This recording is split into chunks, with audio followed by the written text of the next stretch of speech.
नमस्कार दोस्तों, मैं आचार्य सांत्वना वेद एस्ट्रोलॉजी सॉल्यूशन में आप लोगों का स्वागत करती हूँ। 3 वीडियो ऑलरेडी बन चुका है कि मैं मेष लगन का जातक हूँ, मैं वृषभ लगन का जातक हूँ, मैं मिथुन लगन का जातक हूँ। मेरे लिए सबसे अच्छा ग्रह कौन सा, क्योंकि यदि आपने अपने अच्छे ग्रह पे काम कर लिया ना, तो समझिए आपके जीवन की परेशानी धीरे धीरे ही सही कम होती चली जाएगी। आज बात करेंगे कि मैं कर्क लगन का जातक हूँ, तो मेरे लिए सबसे अच्छा ग्रह कौन सा है, इसकी चर्चा करेंगे। कौन सा अकारक ग्रह है जो बाध्य है आपकी कुंडली में खराब फल देने के लिए, उनकी बात करेंगे, उपायों की चर्चा करेंगे। और साथ ही साथ एक अनाउंसमेंट करूंगी कि YouTube के थ्रू, डिस्क्रिप्शन बॉक्स के थ्रू आप अपने जीवन की कोई भी परेशानी, एक परेशानी का आप क्वेश्चन कर सकते हैं और उसका आंसर जान सकते हैं। जीवन आपका है, परेशानी आपकी है, तो आपको उठकर आना है। किसी भी प्रकार का चाहे तकलीफ पैसे से रिलेटेड हो, मैरिज से रिलेटेड हो, विवाह से रिलेटेड हो, कोई भी प्रॉब्लम हो, गवर्नमेंट जॉब की तैयारी कर रहे हैं आप, आपका सिलेक्शन नहीं हो रहा है, अरे करने से पहले एक बार चेक तो करो कि गवर्नमेंट जॉब आपकी कुंडली में है भी या नहीं है। पैसा आपके पेरेंट्स के पास है, मानती हूँ, लेकिन 6-6 साल तक लोग दिल्ली में जाके बैठ के IAS IPS की तैयारी करते हैं, और फिर जब नहीं होता है तो पेरेंट्स का फ्रस्ट्रेशन बच्चों पे ही तो निकलता है। बच्चे तो ऑलरेडी इतना परेशान हो जाते हैं 4-4, 5-5 अटेम्प्ट देके IAS IPS का। समझना है कि मेरी कुंडली में अगर राजयोग है, हो सकता है आपका राजयोग किसी और फॉर्मेट में है, आप बिजनेसमैन बन के राजयोग का भोग कर सकते हैं। कोई जरूरी तो नहीं कि आप IPS बन के ही करो, IAS बन के ही करो। हाँ, ये अलग बात है कि IAS IPS राजयोग है, नो डाउट, लेकिन हर कोई IAS IPS नहीं बन सकता है, इसको समझना है। शादी में परेशानी आ रही है, कनेक्ट होइए, क्योंकि जब तक उपाय नहीं करोगे, नहीं जानोगे क्यों परेशानी हो रही है, तब तक शादी में प्रॉब्लम्स लगा ही रहेगा। पैसे की दिक्कत है, धन की कमी है, आता ही नहीं है, बहुत बार होता है, अटक अटक के पैसे आते। फिर दूसरी बार आप बोलोगे कि पैसे तो आते हैं, पैसे तो आते हैं, बट धन संचय नहीं होता है, वो भी एक रीजन है। कहाँ चला जाता है पता ही नहीं चलता। कुंडली में दोष बना हुआ है, पितृ दोष यदि बना हुआ है, सफलता आपके कदम तक आके लौट जाएगी अगर आपने उपाय नहीं किया। डरा नहीं रही हूँ, लेकिन उपाय तो करने पड़ेंगे। अगर कुंडली में प्रॉब्लम्स है, अगर किसी ग्रहण योग बन रहा है, कोई दोष बन रहा है, तो आपको उपाय करना होगा, ये कंफर्म है। अगर आप उपाय नहीं करेंगे तो आपको रुकावट कदम कदम पे प्राप्त होगा। चलिए चर्चा को स्टार्ट करते हैं कि मैं कर्क लगन का जातक हूँ, तो मेरे लिए कौन सा अच्छा ग्रह। जैसा मैं पहले भी बता चुकी हूँ, हाँ, एक रिक्वेस्ट, जुड़िए मुझसे, सब्सक्राइब कीजिए मेरे चैनल को और लाइक और शेयर कीजिए। यस, नेक्स्ट है कि जब मैं कर्क लगन का जातक हूँ, इसका मतलब 4 नंबर मेरे लगन कुंडली में पहले भाव में लिखा है। आपके लिए जो अच्छा ग्रह है वो है गुरु। खुद कर्क लगन किसका है? चंद्रमा का। चंद्रमा गुरु क्यों है? गुरु आपके भाग्य से, मंगल आपके कुंडली के अति योग कारक ग्रह है। क्यों? क्योंकि मंगल को पंचम भाव और कर्म भाव दिया गया है। आप कर्क लगन के जातक हैं। जो ग्रह मैंने बताया कि आपके लिए मंगल, गुरु, चंद्रमा और शुक्र ग्रह भी आपके लिए अच्छे हैं, क्योंकि वो सम है।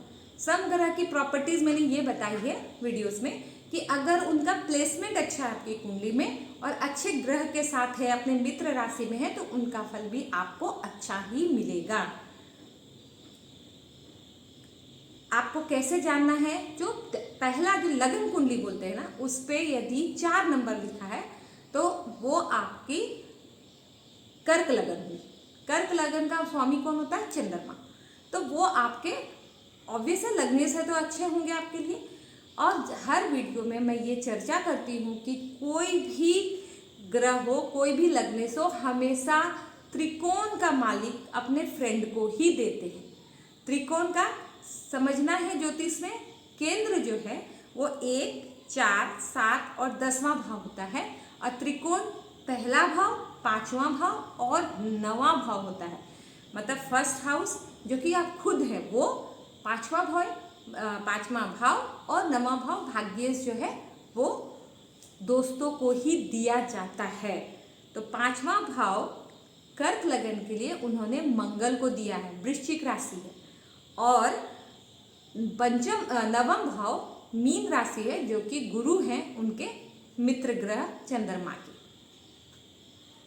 गुरु मंगल चंद्रमा आपके कुंडली के लिए हमेशा योग कारक ग्रह है। इनका दान आपको कभी भी नहीं करना है, चाहे उनका कोई भी प्लेसमेंट हो, दान नहीं करना है। कर्क लगन के जातक हैं।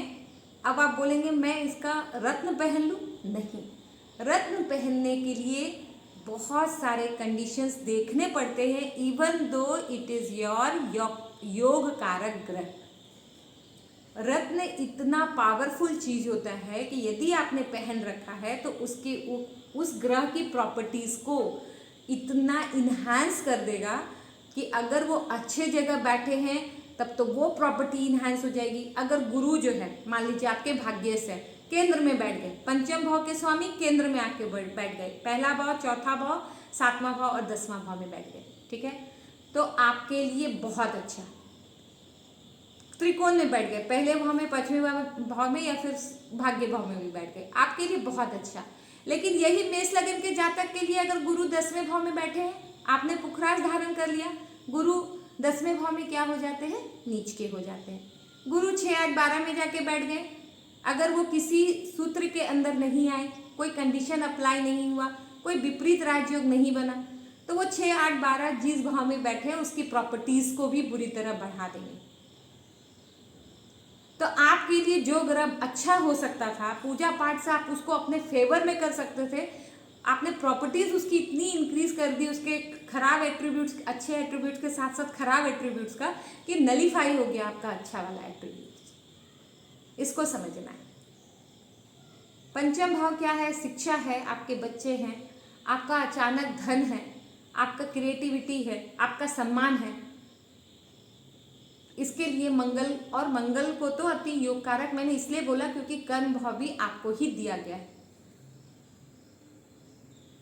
अब आप इसमें मत आइएगा कि आप कर्क लगन के जातक हैं, कर्क लगन में मंगल तो नीच का होता है, तो मंगल जो है कर्क लगन में अच्छा फल नहीं देंगे।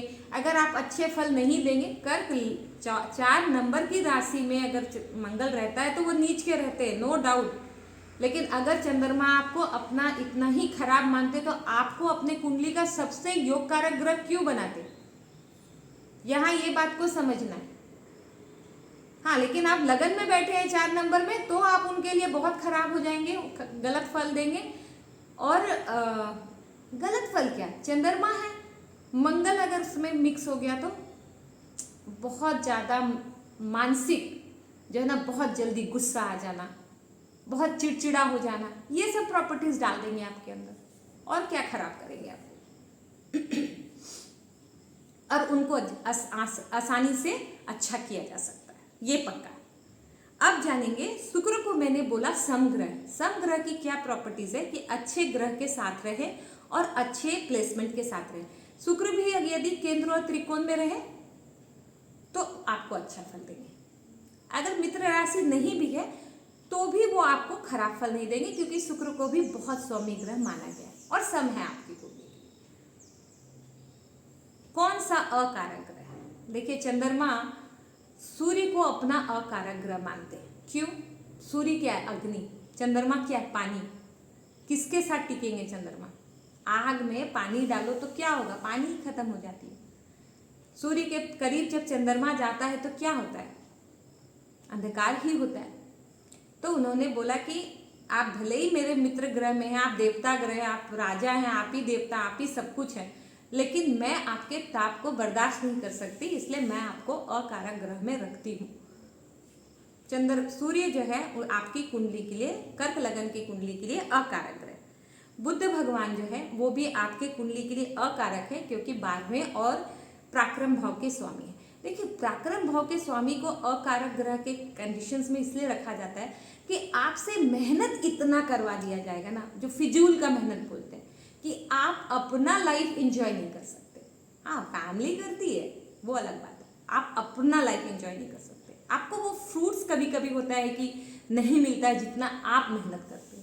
दैट इज वाई उसको जो पराक्रम भाव को बहुत अच्छा कंसिडर नहीं किया जाता है। और सैटर्न जो सप्तम और अष्टम भाव के स्वामी हैं आपके लगन कुंडली के लिए, उनको अच्छा नहीं माना जाता है।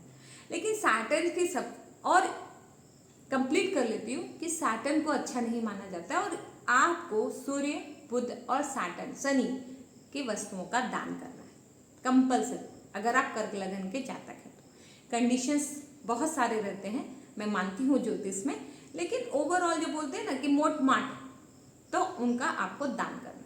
हाँ, अगर वो विपरीत राजयोग में हैं, वो राजयोग में हैं, वो अपने स्वराशि के हैं, तो उसमें उनके खराब फल देने की इंटेंसिटी कम होती ही होती है, ये पक्का है। सैटर्न के साथ जो मैं बताने वाली थी वो ये कि शनि की महादशा चल रही है। आप बोलोगे अभी तो आप 7.5 के भी प्रभाव में हो, मान लो चंद्रमा जो है, तो अगर प्रॉब्लम है सैटर्न के जीवन में, महादशा में, अंतरदशा में, यदि आपने अच्छे कर्म कर दिए या पहले किए हैं तो सैटर्न हमेशा आपको अच्छा फल देगा। सैटर्न के साथ सबसे बेस्ट पार्ट क्या है पता है? इवन दो आपके कुंडली के अकारक मेंटल परेशानी देना अलग बात है कि आप शनि के 7.5 के प्रभाव में हैं, आप बहुत बेचैन हैं, बहुत चिड़चिड़ापन है, डिसीजन नहीं ले सकते, ये सब अलग एट्रीब्यूट्स है। लेकिन आपने जो कर्म किए ना उसका अच्छा फल भी सैटर्न आपको अपनी दशा और अंतरदशा में ही देते जाते हैं। ये सैटर्न की सबसे बड़ी प्रॉपर्टीज है, समझना इसको।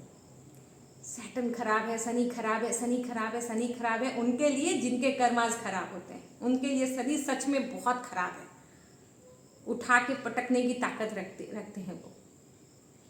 समझना ये है कि मेरे लिए कौन सा ग्रह अच्छा है।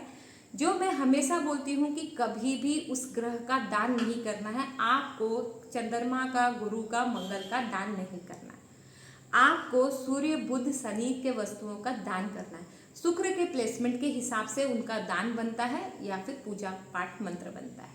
सेवा एक ऐसी चीज है, ग्रह आपके अच्छे हैं वो और अच्छे होंगे, खराब हैं तो वो अच्छे होंगे।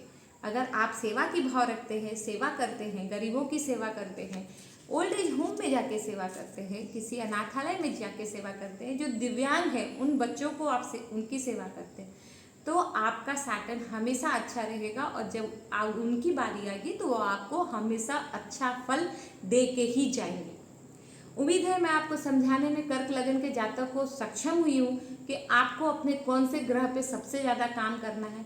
कुंडली इसलिए दिखाना है, मैंने पहले ही बोला मैं डरा नहीं रही हूँ, लेकिन यदि प्रॉब्लम है, आप अगर फेस कर रहे हैं प्रॉब्लम, पैसे की तकलीफ है, वैवाहिक जीवन कष्ट में है, नौकरी बार बार चेंज कर रहे हैं, सेटलमेंट नहीं हो रहा, अपना घर नहीं बना पाए हैं, तो जरूर एक बार कुंडली चेक करवाइए आप अपना कि ये प्रॉब्लम क्यों हो रहा है। ग्रह है तो उसका असर होगा ही होगा।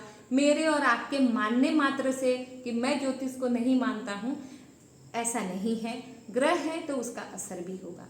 इस विश्वास के साथ मेरे वीडियो को लाइक कीजिए, शेयर कीजिए और सब्सक्राइब कीजिए, क्योंकि बहुत सारे ऐसे इन्फॉर्मेशन की हम लोग बात करेंगे जो आपके लिए बहुत ही सहायक होगा।